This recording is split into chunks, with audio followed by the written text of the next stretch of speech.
Igreja eleita, redimida pelo sangue de Cristo e selada com o Espírito Santo da promessa. Esta é a pré-aula da lição de número 11 das lições bíblicas da CPAD. Que a graça e a paz do Senhor Jesus seja abundante em seu coração. Eu sou o professor Márcio Mainardes e eu vou trazer alguns conceitos importantíssimos para a preparação da sua aula da lição de número 11. Esta lição traz o título Atributos da Unidade da Fé, Humildade, Mansidão e Longanimidade. O nosso texto áureo está em Efésios, capítulo 4, versículo 1, que diz: Rogo-vos, pois eu, o preso do Senhor, que andeis como é digno da vocação com que fostes chamado. A verdade prática da nossa lição diz que a unidade da igreja depende de que os crentes evidenciem no cotidiano a humildade, a mansidão e a longanimidade. O nosso texto bíblico em classe ele está na carta de Paulo aos Efésios, capítulo 4, versículos 1 ao 4 e também Colossenses, capítulo 1, versículos 9 ao 12. Se você está conhecendo agora o nosso canal, seja muito bem-vindo, inscreva-se, deixe o seu joinha, deixe o seu comentário e ajude-nos a espalhar a palavra de Deus compartilhando os nossos vídeos nas suas redes sociais.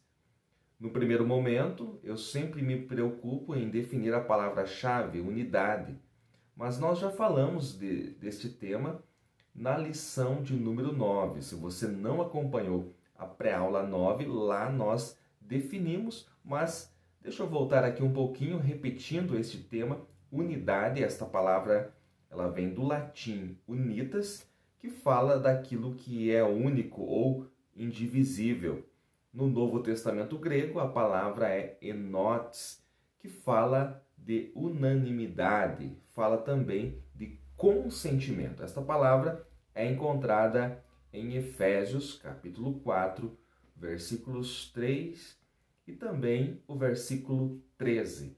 Para mais informações, mais detalhes a respeito de unidade, a pré-aula da lição de número 9 está disponível aqui no nosso canal. Nesta parte, queridos, nós entramos na segunda metade da Epístola aos Efésios. Então, nós dividimos a Epístola aos Efésios em duas partes, capítulos 1 ao 3 e 4 ao 6. Nos capítulos 1 a 3, Paulo trata de coisas espirituais nos lugares celestiais.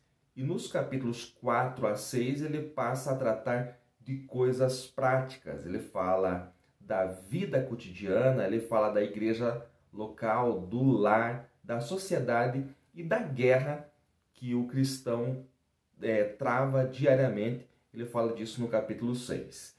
Então vamos analisar rapidamente o capítulo 4, os versículos 1 a 4.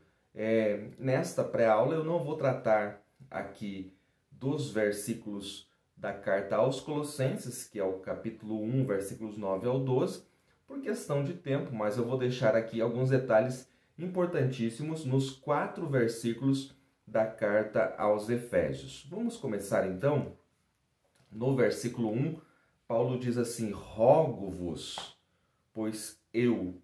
A palavra rogar no original grego é parakaleo e fala de chamar, de convocar, de exortar. Fala também de suplicar com veemência. Então Paulo não está apenas sugerindo, Paulo não está apenas falando, não. Paulo está rogando, ele está clamando com veemência. Então, aquilo que ele vai trazer neste clamor, neste rogar, é algo de suma importância, porque ninguém suplica em vão, ninguém clama com veemência em vão. Então, é algo muito importante e muito valioso. Ele vai dizer: Rogo-vos, pois eu, o preso do Senhor. Veja que a glória de Paulo eram as suas aflições, os açoites, os flagelos, as suas prisões eram motivo de glória para o apóstolo Paulo, porque ele passou por tudo isso injustamente. E ele fala, neste clamor, ele está rogando, melhor dizendo, nesta súplica, ele pede para que os irmãos em Éfeso, eles andem de forma digna com a vocação com que foste chamados. Então vamos falar um pouquinho de vocação e chamado. O que ele quer dizer com isso? Uma vez que a igreja entende a doutrina que Paulo acabou de trazer nos capítulos 1 ao 3, de que fomos eleitos ainda antes da fundação do mundo, que nós somos um projeto gerado na eternidade, das coisas sobrenaturais, das dispensações, do mistério, da graça, da plenitude. Uma vez que a igreja é conhecedora desta doutrina, agora ela precisa viver de modo coerente com a posição que Cristo a colocou. A igreja não pode viver de forma diferente da doutrina que ela conhece. Por isso que, primeiramente, Paulo coloca esta doutrina nos capítulos 1 ao 3, o capítulo 2, onde fala da maneira como somos salvos pela graça, mediante a fé, onde Paulo fala que não há mais separação entre judeus e gentios, mas que todos aqueles que nasceram de novo formam um novo povo. Então, uma vez que somos abalizados, firmados nesta doutrina, agora nós precisamos viver de forma digna da vocação com que fomos chamados. É por isso que nós precisamos chegar à unidade da fé, e só chegaremos a isso se tivermos humildade, se vivermos em mansidão e tivermos também a longanimidade. Vamos lá. Primeiro, no versículo 2, ele fala com toda humildade. A palavra humildade nem existia no vocabulário grego. É interessante quando você vai procurar esta palavra no grego clássico, nós encontramos isso, que a palavra provavelmente nem existia e aparentemente ela foi criada pelos cristãos. Então veja que não era uma palavra comum no vocabulário grego koiné, o qual foi escrito o Novo Testamento. Por isso que eu posso afirmar que a humildade é Cristo. A humildade é uma pessoa e é a pessoa de Cristo, porque provavelmente foram os cristãos que trouxeram à tona esta palavra. E Cristo é a humildade em pessoa. O que quero dizer com isso? Quando eu olho para o texto de Filipenses, o capítulo 2, os versículos 6 ao 8, nós vemos aqui o maior exemplo de humildade. Deixa eu abrir minha Bíblia. Espero aqui que a pequena batida que eu dei aqui não vá atrapalhar o conteúdo. Diz assim a palavra de Deus: tenham em vocês o mesmo modo de pensar de Cristo Jesus, que mesmo existindo na forma de Deus, não considerou o ser igual a Deus algo que deveria ser retido a qualquer custo. Pelo contrário, ele se esvaziou, assumindo a forma de servo, tornando-se semelhante aos seres humanos.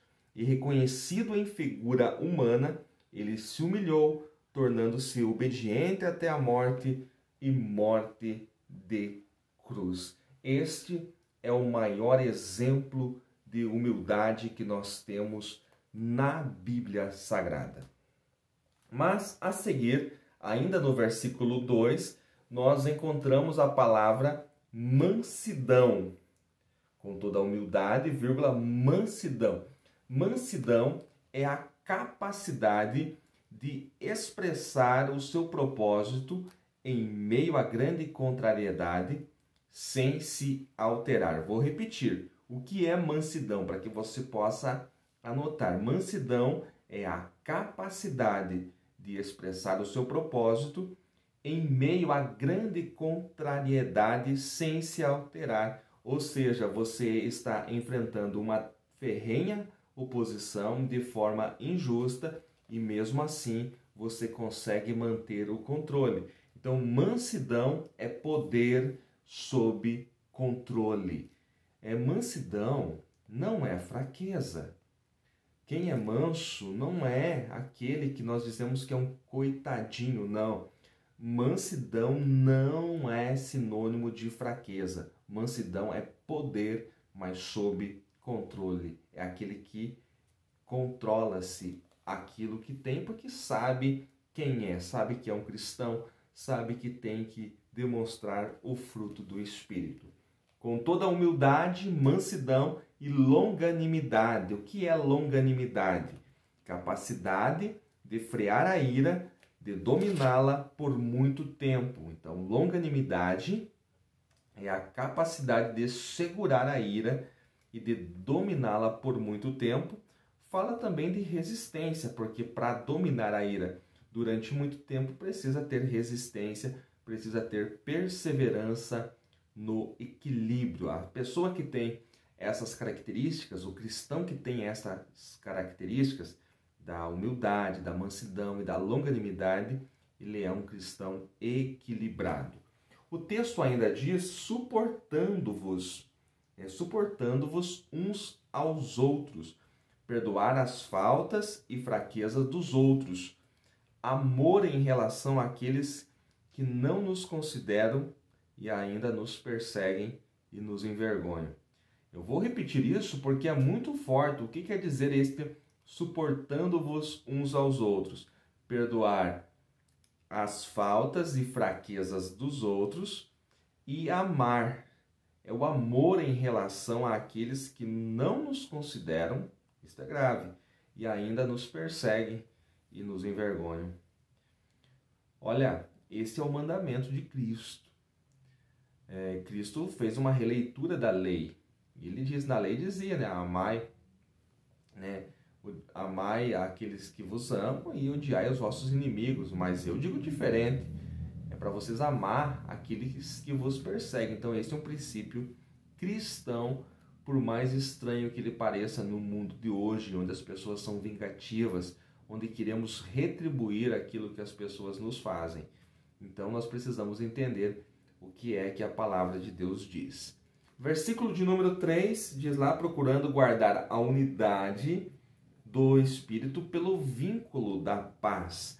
Unidade do Espírito. A igreja deve viver a mesma unidade que há na divindade. E quando eu falo disso, eu sempre cito João 17, versículos 21 e 23. Ou seja, João 17, 21 ao 23, onde Jesus faz a oração sacerdotal e ele pede para que nos seus discípulos haja a mesma unidade que há na divindade. Este é o modelo para a igreja. Aí ele termina o versículo dizendo: pelo vínculo da paz. Então, o que é vínculo? Vínculo é aquilo que se amarra. Vínculo, no original, quer dizer laço, ligadura. E na divindade, o Espírito é o vínculo da unidade. Aqui está falando do vínculo da paz. Mas dentro da divindade, as três pessoas que compõem a divindade, o Espírito é o vínculo da unidade na divindade. Então não existe três espíritos, existe somente um Espírito, que é o Espírito Santo. E quando nós vivemos neste vínculo da paz, nós estamos automaticamente ligados ao Espírito de Deus, que é o vínculo da unidade, porque a paz traz unidade. Então veja quão profundo é este clamor aqui do apóstolo Paulo.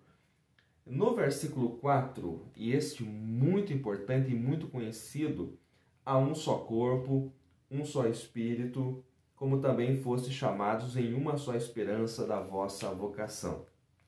Um corpo. Ou seja, na divindade, só Cristo tem corpo. E Cristo só tem um corpo, que é a igreja, sua noiva. Deixa eu explicar melhor isso. Então, as três pessoas que compõem a divindade, só temos um Deus, que é composto de três pessoas, que você chama de Pai, Filho e Espírito Santo. Nessa divindade, só o Filho, ou seja, só Cristo, tem corpo. Mas ele não tem corpos, ele só tem um corpo, que é a sua igreja, que é a sua noiva. O texto diz mais que só há um Espírito. Que Espírito é esse? É o Espírito Santo, o Espírito de Deus, o Espírito que é Deus. Uma só esperança. Que esperança é essa?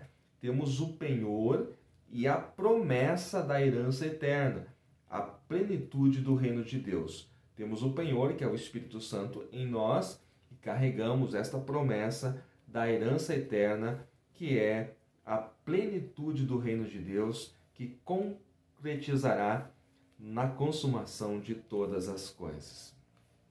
Eu quero encerrar esta pré-aula trazendo então de Colossenses, capítulo 1, versículo 10, onde o apóstolo diz: para que possais andar dignamente diante do Senhor, agradando-lhe em tudo, frutificando em toda a boa obra e crescendo no conhecimento de Deus. O que é andar de forma digna do chamado? O que é? É viver e promover a unidade do corpo de Cristo. Irmãos, nunca esqueço de certa feita que um pregador leu o versículo 1 de Efésios 4, que era para andarmos de forma digna da vocação com que fomos chamados. Ele só leu esta parte e em seguida começou a aplicar usos e costumes, dogmas da denominação e deixou totalmente de lado a doutrina, não soube separar e aplicou o texto na igreja apenas utilizando-se dos princípios denominacionais, dos usos, costumes e tradições da denominação, quando na verdade Paulo está falando de outra coisa. Esse texto é doutrinário.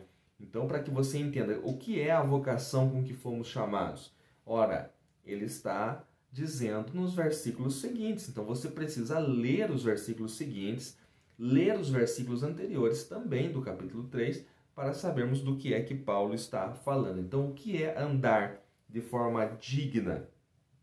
É viver e promover a unidade do corpo de Cristo, pois este é o nosso chamado. Queridos, quero agradecer grandemente a todos que têm nos acompanhado, mesmo neste período de pandemia, mesmo com muitas dificuldades.